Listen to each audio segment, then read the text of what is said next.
Kotaniyes. Bax, bu çox qəşəng sualdır. Kimin törəməsi görəsən kotaniyesi verirdi?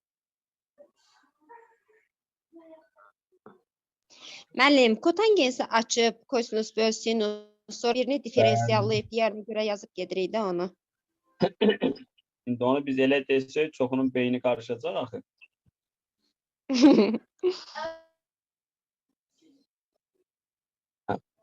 Bax, belə eləmək olar. Sinus x-ə bir t deyirəm. Onda Əvəzləmə bu ilə dx demək, hər tərəfdən törəmə almaq deməkdir.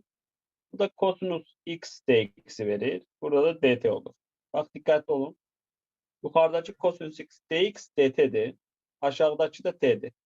1 böl t söhbəti 1 böl x kimidir də. Bu nəyə oxşuyur? Elən oxşamırdı. elə Sobut olur. Elən nəyə əvəzləmişdim sinus?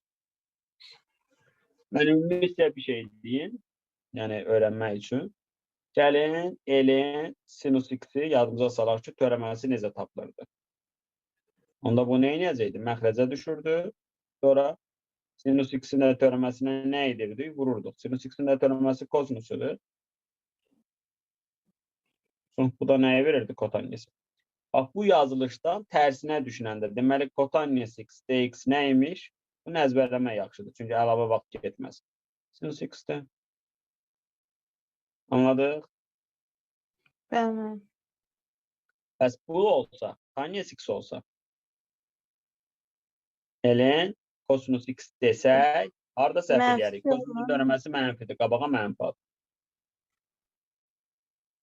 Qabağa mənfi ad. Amma